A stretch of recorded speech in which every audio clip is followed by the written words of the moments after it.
को कायम नहीं रख सकते हैं। आप अपनी पहली आदत को ये प्रक्रिया करनी पड़ेगी। तो गॉड ब्लेस यू। नए जन्म का अनुभव क्या है? मनुष्य को नए सिरे से जन्म लेना, और मनुष्य को नए सिरे से जन्म लेना खुदा के राज्य में। तो एक प्रक्रिया, आपने उस प्रक्रिया से गुजरना है। कौन सी प्रक्रिया? कि हम सब मनुष्य पापी है, सब जानते हैं। इस देह में पाप है, गुनाह है, और हम संसार में रहते हैं। हम निरंतर बुरा सोचते हैं, अच्छा नहीं सोचते। लेकिन जब नए जन्म का एक अनुभव लेना है, अभी आप कलाम का था, हर एक मनुष्य को नए सिरे से जन्म लेना पड़ेगा। तो नए सिरे से जन्म लेना पड़ेगा। कौन से द्वार से होकर गुजरना पड़ेगा? किस रास्ते से? रास्ता बताया जा रहा, एक प्रक्रिया से गुजरना पड़ेगा। एक प्रवेश मार्ग है, एक प्रवेश द्वार है, और उसमें जाने के लिए क्या करना पड़ेगा? हमें सबसे पहले कि हमें पुरानी आत्मा, पुराने विचार, पुराने ख्यालात, पुरानी समझे नहीं रखनी। हमें उनको पीछे छोड़ना पड़ेगा। हमें उन चीजों के लिए हमने मरना पड़ेगा। अगर किसी चीज को जिंदा रहना है तो उसे मरना पड़ता है। देखिए नबी क्या कह रहे हैं। गॉड ब्लेस यू भाई, पढ़े मैं नबी के मैसेज से। जी, आप अपनी पहली आदतों को कायम नहीं रख सकते हैं। आप अपनी पहली आदतों को नहीं कायम रख सकते। अब जी मैं तो बहुत रुतबे वाला, उतारना पड़ेगा, बहुत गुस्सा आता, उतारना पड़ेगा। आपने अपने ज्ञान समझ हर एक चीज उतार दो। बालकों की नाई आना पड़ेगा। बालकों जो सीखना चाहते हैं, जो अध्यापक के पास आते हैं और सीखते हैं, वो अपने पुराने ख्यालात, पुराने विचार, पुरानी आत्मा को उतारना पड़ेगा। आप अपने पहले वाले विचार को कायम नहीं रख सकते हैं। आपको तो मरना होता है। मरना पड़ेगा जी। आपको तो ठीक वैसे ही मरना होता है। हाँ, जैसे वे मरा था, जैसे मरा था, हमारा मसीह मरा था। आपको तो ऐसे ही मरना पड़ेगा। हर एक चीजों के लिए मरना पड़ेगा। अपने विलासाओं के लिए, अपने इच्छाओं के लिए, हर एक विचार के लिए, हर एक चीजों के लिए मरना पड़ेगा जी। आपको तो हाँ, उसकी वेदी पर ठीक वैसे ही मरना होता है। वेदी पे जी, जैसे हाबिल मेमने के साथ मरा था, मेमने के साथ मरा था। आपको तो ठीक वेदी पे ऐसे मरना होता है। और सच में अगर आप अपने बलिदान के साथ नहीं मरे तो भैया कोई अनुभव नहीं आएगा। आपको तो अपने बलिदान के साथ मरना पड़ेगा, उसके साथ जुड़ना पड़ेगा, उसके साथ एक होना पड़ेगा।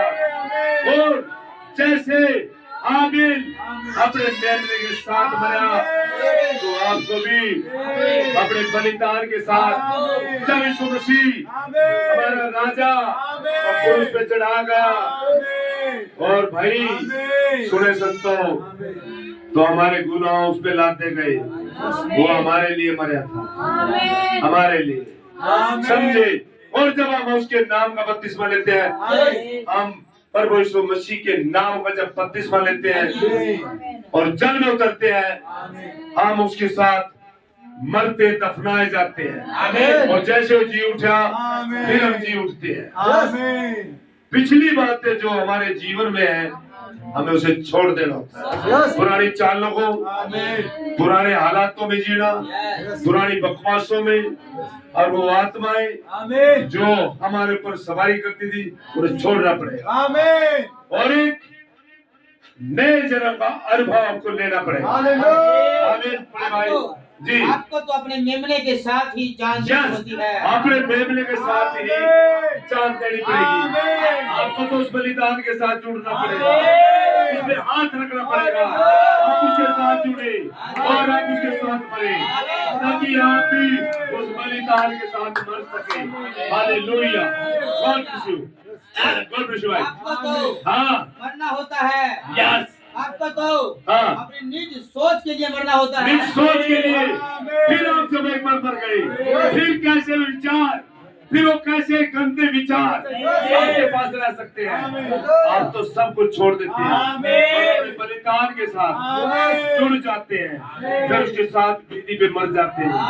आमीन, हालेलुया। बड़े भाई जी, ताकि उसकी समझ आपके अंदर पैदा हो जाए। यस यस यस, क्या हो? हालेलुया। मसीह का मन तुम में हो। मसीह का मन तुम में हो। सच में जब तक आप अपने बलिदान के साथ नहीं जुड़ेंगे, आप नहीं मरोगे, तो मरना पड़ेगा। जी, जैसे कि आपको तो उसके विचारों को ही सोचना होता है। जी, आपको तो उसके विचारों को सोचना होता है। आपके विचार नहीं, मसीह के विचार आपने अपने अंदर लेने हैं। वो तो मसीह का जीवन आपके अंदर होता है। ये ध्यान रखे संतो। आमीन। अरे अस्पताल में बैठे होंगे, मैं इसे उतनी अक्लमंदी से कह दूं जी कि मैं जानता हूँ बाइबल में क्या कह रहे हैं, सुने जी। गॉड ब्लेस यू जी। कि इसे कैसे कहना है। हाँ, ऐसा कैसे हो सकता है जी कि आप उसके विचारों को सोचे जी और उसी के वचन का इनकार करें। नहीं हो सकता। ये कैसे हो सकता? बहुत बड़े बड़े ठंडे खाओ से मेरी भी बड़े पाले पड़े, कई देश से टकराए मुझे, जो चेलों को इनकार कर दिया। मैंने कहा ये पवित्र शास्त्र में जो पत्रियां लगाई हुई है, ये पवित्र आत्मा के द्वारा रखी हुई है। अब ये तो वैसे ही रख दी। मैंने ऐसा लगा तू उल्लू का पट्टा है। उल्लू का पट्टा। पौलुस का, अरे पौलुस का तो इनकार कर यहाँ। यही पौलुस अन्य जातियों का संदेश देगा, संदेश तो ऐसे से बाइबल को पढ़ते हैं, कहते हैं हम विश्वास करते हैं, और उसको मैं आयत दिखाऊं उसको इनकार करते हैं। क्यों? ऐसे कैसे हो? और वो कहते हैं हम में पवित्र आत्मा है। ऐसे कैसे हो सकता? खुदा अपने वचन के विरुद्ध हो जाए, नहीं हो सकता। आमीन। आप कलाम उठा के दिखाएं कहीं से मुझे कि खुदा अपने वचन के विरुद्ध बोल रहा कहीं पे। आदि में वचन था, वचन खुदा के साथ, वचन ही खुदा और वचन देधारी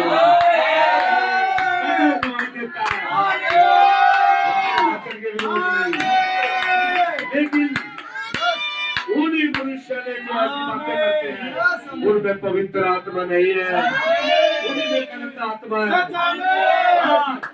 इसी संदेश को लोग इसी संदेश में उगे और इसी पवित्र आत्मा का इनकार करते हैं, जो क्योंकि उनके पास अनुभव नहीं है पवित्र आत्मा का। अरे जब वो पेंटेकोस्त के दिन पवित्र आत्मा 120 के ऊपर, क्या वो अन्य भाषा बोल रहे थे? क्या उत्तेजना थी? क्या जोश था? क्या मदहोश हो गए थे? रोडों पे दरवाजे, मंदिर के दरवाजे पे आ गए थे, मरने से भी निकल रहे थे। तो कौन सी आत्मा थी ये? मदिरा का नशा नहीं था। लोग कह रहे थे कि तुम्हें मदिरा का नशा हो गया। मदिरा का नशा नहीं, ये जोश है, बुद्धि है, प्रेम का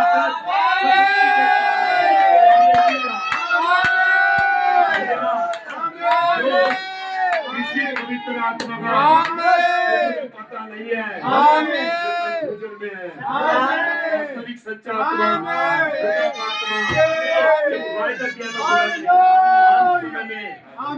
जाति बेकारी होगी।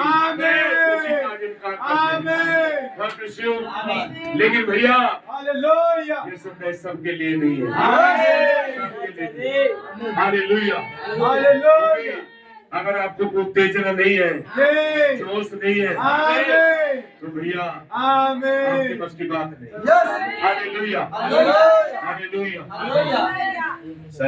और उसी के वचन का इनकार करे, नहीं हो सकता। आप कैसे कर सकते हैं?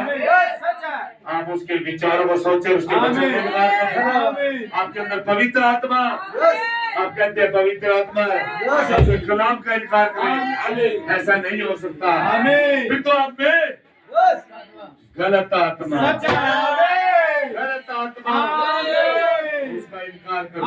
आमीन। और आत्मा इनकार नहीं करेगा जी। आमीन। और तो भी जी। इस बात का दावा करे हाँ। कि आपने नहीं जी। इस बात को देखना चाहता है जी। तो वह इसे वहाँ ढूंढे जहाँ पर लेक्सिकन बाइबल आमीन। में सृष्टि या रचना जी दिया सच गया बात है। आमीन। नबी कह रहे करें ढूंढान जी। आप देखिए आमीन। कहीं भी कलाम अपने विरोध में नहीं बोलता आमीन। नहीं बोलता। God bless you. God bless you. तो खुदा सीधे